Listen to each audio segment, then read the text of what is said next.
Hey, I'm Jessica. If you love cars as much as I do, you're in the right place. From drifting car days to uncovering the world's most iconic rides, gear up and subscribe to Race with Jessica for non-stop car fun. Here are the most unreliable cars ever built, starting off with Range Rovers. I said unreliable cars, you seriously thought this one wouldn't be first. I could choose the Range Rover Evoque, or I could go with the Range Rover Sport, or perhaps even the Velar Autobiography Ultimate Grandpa's Edition warranty-wise, which operates in the UK, literally ranked it as the most unreliable used car you could purchase out of the bottom 3 spots. Range Rovers hold the bottom. Too incredible. They haven't earned this reputation for no reason. By the way, constant air suspension and powertrain failures have haunted even new buyers, with this unfortunate owner having to complain on Reddit what the actual hell, but this was a fairly predictable entry that you likely saw coming from a mile away. Let's switch to a more surprising one. The Nissan Altima pre-2016. These vehicles had an infamous Nissan CVT transmission, if you aren't sure. Why this is terrible? Let me provide you a visual demonstration. You're cruising your Altima. Suddenly your vehicle starts shaking. And no, not like that. You might not realize it at the moment, but your car has just kicked the bucket. That's because the transmission has decided that life is too harsh, and now you're stuck with a worthless vehicle when you could have simply bought a Honda in the first place. I could have also mentioned the Versa or Sentra, both vehicles with the CVTs that will inevitably fail. Thankfully, though, it does appear like the problems with these transmissions became less severe after 2016, which still doesn't clarify why Altima drivers still wind up with cars looking like this. Moving forward, let's go for an unusual entry. This car has wheels.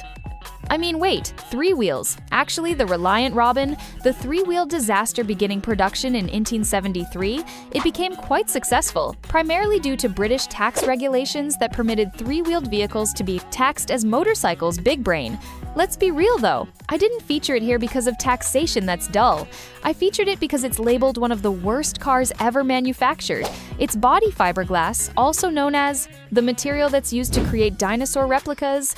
Oh, also, if you don't understand why having 3 wheels is stupid, I'll let Jeremy here demonstrate worryingly or hilariously, depending on your viewpoint. 60,000 of these were purchased. It's not unreliable. Because it's unreliable in breezy conditions, that is. Japanese vehicles are famous for one thing: dependability, unless it's Nissan. When you've established such a reputation, any vehicle that's even slightly unreliable would lead to a lot of eyebrows being raised. But when a vehicle is truly unreliable, tough questions need to be raised. Honda, the largest Japanese automaker, yes, they produced an unreliable vehicle, the Odyssey. And here's one in Deadpool. That film played a significant role in actually boosting this minivan popular, but it didn't do anything regarding the dependability. I mean, what did you expect? A movie to make a vehicle more dependable? The Odyssey struggled with a few notable problems, such as electrical and brake troubles, to even transmission failures. Hey look, Honda took some inspiration from Nissan there. There was plenty of discussion about this vehicle suffering from warped brake pads and front rotors. If you're not familiar how that affects a vehicle, let me demonstrate. But Honda is Honda, and they appear to have resolved these problems from 2020 forward. An unreliable vehicles video would not be an unreliable vehicles video without the engine that seems to enjoy blowing up rotary. So that's why the RX7 is the clear choice here. So the RX8 is truly one of my favorite vehicles of all time. Something about it just feels right with me, except for the dependability, terrible fuel efficiency, high oil usage, and a possibility of the engine detonating as you're impressing that goth girl you've been talking to.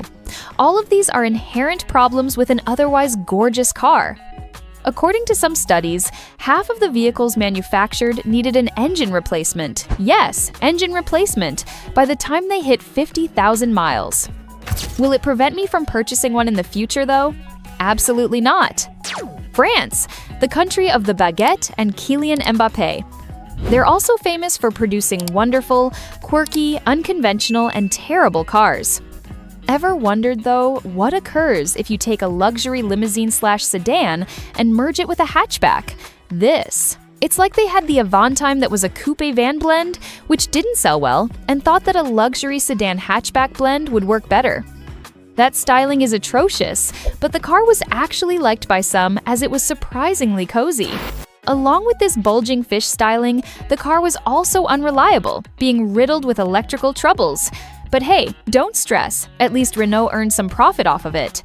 $119,000 per car. Oh wait, no, sorry. Huh? $119,000 lost per car. But this video wouldn't be an unreliable vehicles video without a car with a 14 out of 100 Consumer Report reliability rating. Here are 4 cars. Take a guess which one of these is the one with a 14 out of 100 score. Of course, you guessed Tesla, and you're correct, sort of. Tesla criticism is a staple of the channel, but it's actually not as unreliable as a Chrysler Pacifica hybrid. If you're one of the most unreliable cars of the year, you can feel superior about yourself for not being the most unreliable car of the year. If I was a car manufacturer and some random website informed me that my minivan was the most unreliable car of the year, I'd lose it. But they didn't give the Pacifica hybrid such a low score for nothing.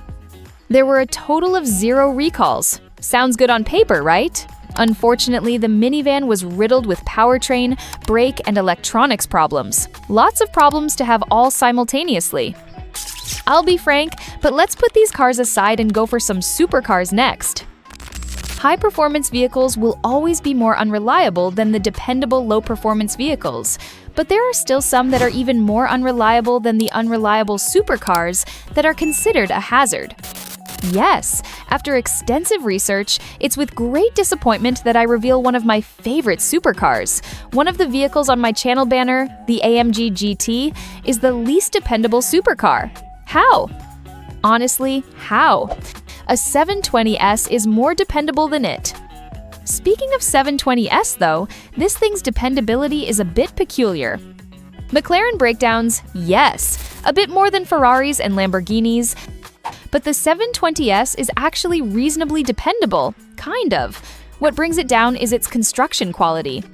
So I guess we can say it's unreliable in terms of that misaligned body panels or panel gaps, sluggish software, corrosion.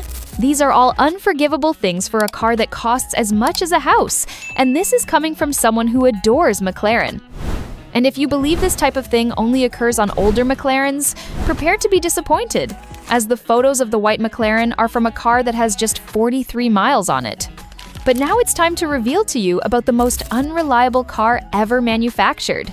For that, we traveled to Yugoslavia, where the Zastava Yugo was produced. This thing is considered by many as the worst car ever manufactured, but I beg to differ.